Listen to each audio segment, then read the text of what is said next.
is ROMI SHRAITER from Ginny in Georgia, and you're watching The ARROYO Show. Come on in, you guys. Welcome to the show. This is The ARROYO Show. My name is Brandon Arroyo. If it's your first time here, please give it a thumbs up and a subscribe. What a guest we have for you here today. You can see them portraying the role of Samantha in Netflix's new #1 series, Ginny and Georgia. Please welcome ROMI SHRAITER. How are you today? Hi, I'm great. Thank you for having me. Of course. Thank you for spending some of your time with us here today. What a beautiful, beautiful week it is for everybody on the Ginny and Georgia team. Yet another week sitting in the top 2. You were #1 for the last couple of weeks. So first off, congratulations on all the success of the show. What's it been like just being a part of this little phenomenon of Ginny and Georgia? It's been amazing. When we were filming in 2019, I had no idea that this is where we would end up. It's been really just wonderful to see. And I think you can tell, what a big family everyone is through watching the show. So yeah, we're all just thrilled. And I think that kind of makes a show that much more fun when you have, even for the viewer, not just on set, but you can tell when there's a group of people that enjoy being on set with one another when you're watching it on TV.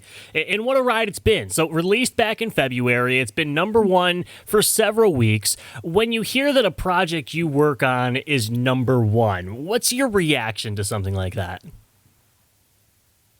I don't even know what to say. Crazy. I mean, I'm only a very small part of this huge show, but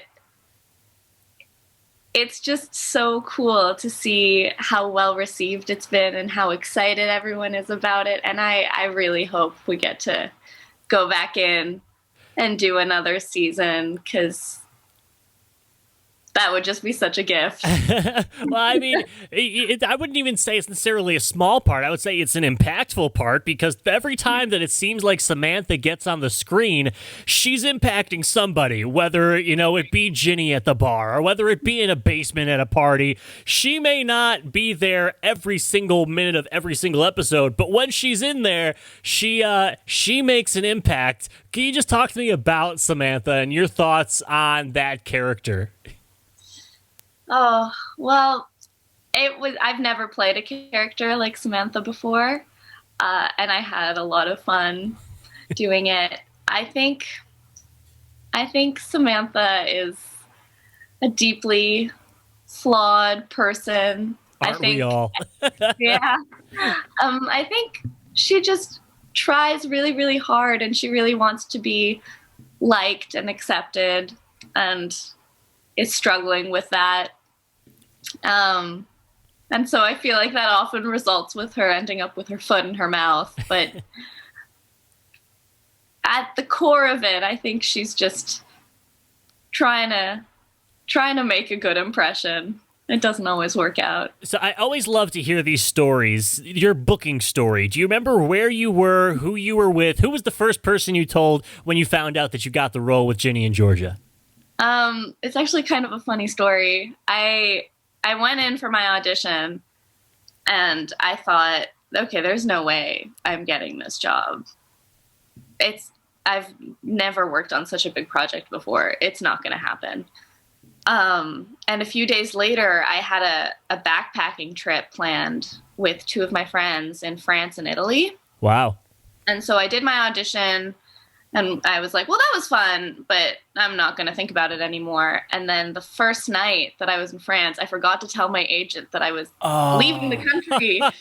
And she called me and told me that we were in a little cafe in Paris, and she told me that I booked the role. And luckily, shooting lined up with our schedule for when I was planning on being back anyway. But so I was with 2 of my friends in a tiny little cafe. That's such an amazing story. What a way to start this roller coaster, that you got the call in Europe at a cafe. It doesn't get much better than that. No, it was great. And you mentioned that this is a first time being on a production of this size. This was your first credit on IMDb in general. What memories do you have of your first time walking onto a set of this size, of this production? It was so overwhelming. In the beginning, I had no idea what I was doing, and I was surrounded by all of these veterans who've been working for a really long time. But everyone was so kind, and Sarah and Deb and everyone really created such a loving environment that it wasn't that scary. But I think my main memory from set was that I was in school in Montreal while we were shooting for the most part. And they're very strict about missing class. So Right. I would get on a 9 p.m. bus to Toronto, show up at like 2 or 3 in the morning, and then go to work and spend the day there, and then take the midnight bus back to Montreal to go to class the following day. Wow. Talk about the work ethic. That's the dedication it takes, though, to make it in this business. To have, I will take that bus. I will wake up that early to make that happen. That's amazing. It was great. Yeah. Well, let's start that over.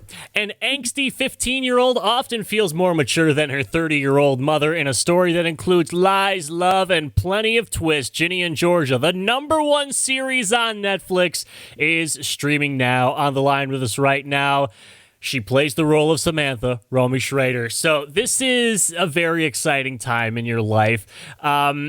Now, this type of binge-watchable show that Netflix is just made for, how quickly after its release did you watch it, and did you binge-watch the whole series all at once, or did you spread it out through a couple of days?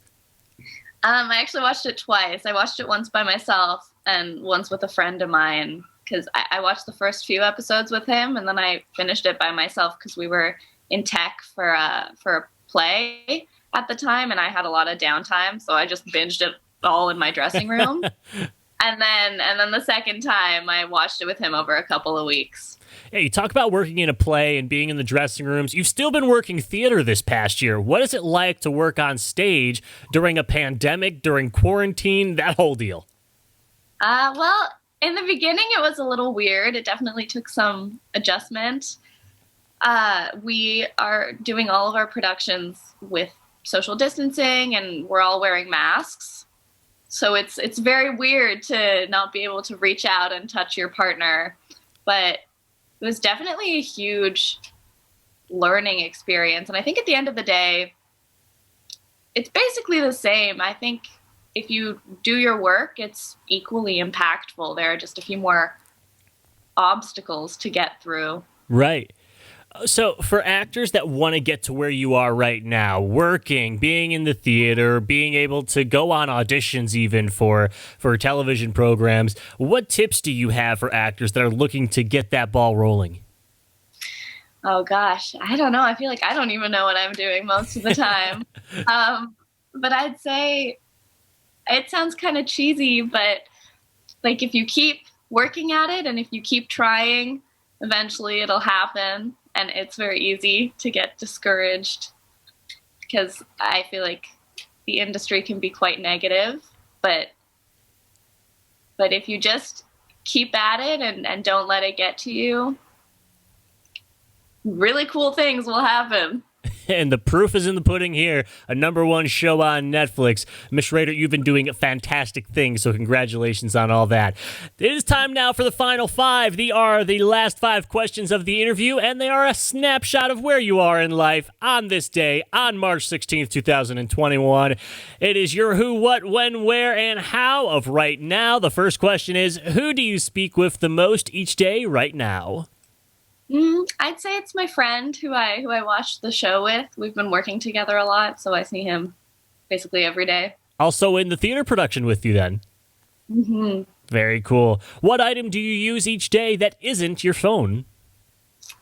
My kettle. I drink a lot of tea. Oh, wow. Okay, what's the tea? And I don't mean that in the 2021 version of what's the tea. I mean, are we talking chai? Are we talking green tea? What's the tea that we go with?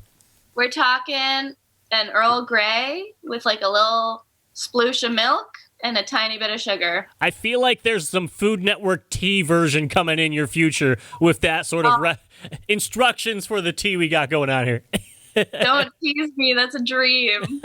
Well, okay, or in my case, a nightmare. I was on a show on Food Network called "The Worst Cooks in America," and we did about a month of it. And I was getting yelled at by the chef every day because I am a horrible cook. First off, I didn't understand that garlic mayo wasn't just chunks of garlic put into mayonnaise.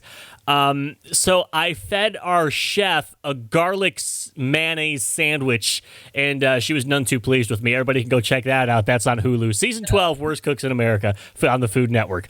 All right. When did you know that you wanted to pursue acting full time? Oh man, right away.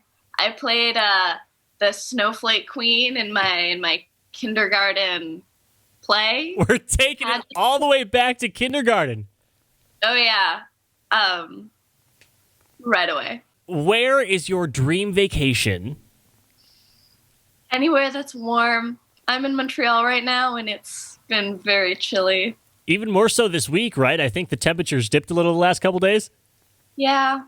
It was really nice, and then they took it all away. It's like, here's a little taste of what summer's going to be like, and then we'll take that back. All right, and final question for you. How do you define success? I think as long as you're happy, you're killing it. That's an amazing way to look at it, 1,000%. She plays the role of Samantha in Netflix's new #1 series, Ginny in Georgia. Thank you so much, ROMI SHRAITER, for joining us. Thank you for having me.